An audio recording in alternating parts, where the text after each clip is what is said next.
The Constitution 16th Amendment Bill বিচারকদের অপসারণে সংবিধানে ষোড়শ সংশোধনী বাতিল করেছে দেশের সর্বোচ্চ আদালত। সংবিধান অনুযায়ী সুপ্রিম কোর্টের এ রায় সব বিভাগের জন্য শিরোধার্য, কিন্তু এ নিয়ে আলোচনা থামছেই না।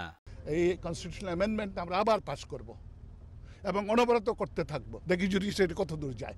অর্থমন্ত্রীর এ ধরনের মন্তব্যকে রাষ্ট্রের সব বিভাগের জন্য ক্ষতিকর বলে মনে করছেন আইনজ্ঞরা। ওনারা যেটা পক্ষান্তরে বলছেন, তাহলে সংবিধানের লেখা থাকতে হবে যে সংসদের অনুমোদন সাপেক্ষে সুপ্রিম কোর্টের রায় প্রযোজ্য। আমার মনে হয় যে এটা আইনের শাসন সংবিধানের শাসনের সাথে মোটেও সামঞ্জস্যপূর্ণ না।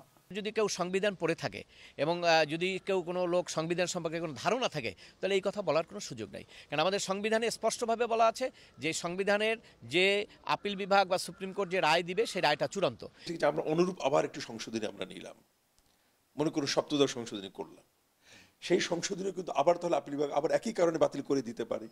তাহলে যেটা হবে কি, যে নেভার এন্ডিং গেম একটা হবে। নিজেকে জাতির সামনে খেলো হিসেবে নিশ্চয়ই প্রতিহত করতে চান না। তবে ষোড়শ সংশোধনী বাতিল করে উচ্চ আদালত রায় দিলেও এক্ষেত্রে আবারও সংসদ আইন প্রণয়ন করতে পারবে কিনা তা নিয়ে ভিন্নমত আছে আইনজ্ঞদের।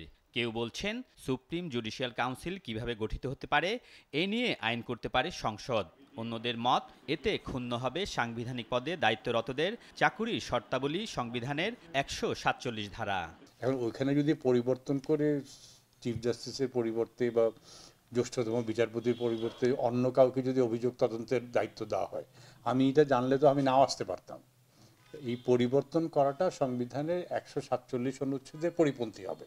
আবার নতুন আইন পাশ করতে হলে সেইটা করার দক্ষতা যোগ্যতা সংসদে আছে কি না এ সম্পর্কে কিন্তু আমার সন্দেহ আছে। মনে করুন এখন জাতীয় সংসদ যদি এই পথে যায় যে আমরা সুপ্রিম জুডিশিয়াল কাউন্সিলকে মেনে নিলাম, কিন্তু সুপ্রিম জুডিশিয়াল কাউন্সিল গঠিত হবে 1 নম্বর জাতীয় সংসদের মাননীয় স্পিকার, 2 নম্বর মনে করুন প্রধান বিচারপতি, 3 নম্বর আইনমন্ত্রী, 4 নম্বর অ্যাটর্নি জেনারেল, 5 নম্বর মাননীয় স্পিকার কর্তৃক মনোনীত জাতীয় সংসদের 2 জন সদস্য, যার মধ্যে একজন হইবেন বিরোধী দলীয় সদস্য। এবং এতে করে যেটা হতো, সুপ্রিম কোর্ট বলতে পারবে না যে জাতীয় সংসদ এককভাবে ক্ষমতা নিয়ে নিয়েছে। বিতর্ক আছে পূর্ণাঙ্গ রায়ের পর সুপ্রিম জুডিশিয়াল কাউন্সিল বহাল হলো কিনা এ নিয়েও। আমাদের বিচার বিভাগ কিন্তু আইন প্রণয়ন করবার ক্ষমতা রাখে না।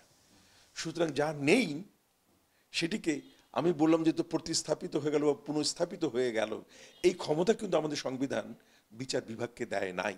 রায়তে তারা সুপ্রিম জুডিশিয়াল কাউন্সিলকে আবার পুনর্বহাল করেছেন।